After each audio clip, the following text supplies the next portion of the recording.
Allez, c'est parti. Bienvenue dans cette nouvelle analyse où on va décortiquer un sujet absolument fascinant et pour être honnête, d'une importance vitale, l'approche multidimensionnelle de la santé mentale. Souvent, quand on parle de psychologie, on a tendance à imaginer une solution toute faite, vous savez, une petite pilule magique ou juste une conversation sur un divan.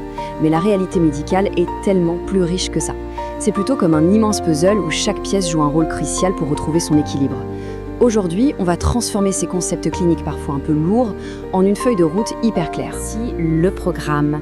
On va commencer par définir les différentes méthodes de traitement, puis on passera en revue les options médicales.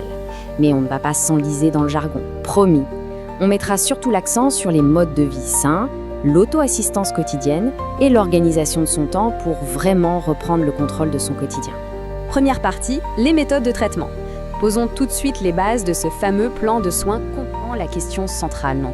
De quoi est réellement fait un traitement qui fonctionne ? Eh bien, c'est rarement égal, c'est plutôt une synergie, un travail d'équipe entre des thérapies cliniques très pointues et nos habitudes de tous les jours. Le vrai succès, il est là, dans cette alliance entre la science et ce qu'on met en place à la maison. À la deuxième partie, les traitements médicaux et psychologiques. Explorons un peu l'arsenal dont disposent les professionnels.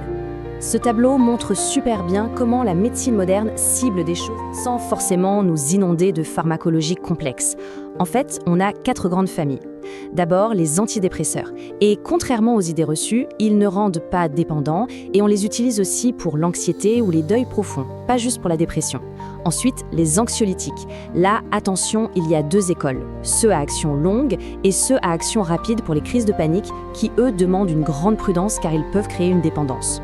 Après, on a les régulateurs d'humeur, hyper utiles pour les troubles bipolaires, souvent couplés avec des antidépresseurs. Et enfin, les antipsychotiques, qui sont conçus pour des conditions très spécifiques comme la schizophrénie. Bref, chaque catégorie a vraiment sa propre mission pour réguler la chimie de notre cerveau. Mais bon, la médication seule, ça ne fait pas que la psychothérapie entre en jeu. Et il y a plusieurs approches selon les objectifs. La thérapie psychodynamique, par exemple, va creuser super loin dans les racines de l'enfance, et ça peut prendre des mois ou des années. À l'inverse, on a la thérapie interpersonnelle beaucoup plus courte, genre 3 à 4 mois, pour rebâtir la confiance et les relations. Et puis, il y a la fameuse TCC, la thérapie cognitivo-comportementale. Son but ? Corriger nos concepts erronés dans le moment présent. Et petit fait très intéressant, c'est souvent une excellente alternative pour les personnes qui refusent ou ne peuvent pas prendre de médicaments. Pour être tout à fait complet, il faut savoir que quand les méthodes classiques sont plus avancées, on parle de stimulation cérébrale comme des électrochocs très contrôlés quand la dépression est trop résistante. Parfois, une hospitalisation devient le meilleur filet de sécurité pour recevoir des soins intensifs et se protéger. Et puis, il y a le traitement des addictions. C'est hyper fréquent que l'abus d'alcool ou de substances accompagne ces troubles, donc traiter cette dépendance, c'est une urgence médicale parallèle totalement indispensable. On passe à la troisième partie, le mode de vie. Et là, on touche à un point absolument crucial, les stratégies d'auto-assistance quotidienne. On reprend le contrôle. Ce n'est pas juste une liste de bonnes résolutions de début d'année, c'est la fondation même de la stabilité. On commence par l'étape 1, s'engager à fond dans son plan de traitement. L'étape 2, c'est zéro alcool et drogue, car ça interfère avec tout le reste. L'étape 3, bouger, faire de l'exercice. Et l'étape 4, la base de la base, un sommeil réparateur et une bonne alimentation. En fait, intégrer ça, c'est littéralement transformer son quotidien en thérapie active. Et c'est là qu'on arrive à un concept clé, l'organisation. Identifier ses priorités et organiser son temps, ce n'est pas juste un truc de management en entreprise. C'est une vraie méthode de survie psychologique. Avoir un emploi du temps clair permet de réduire drastiquement la charge mentale.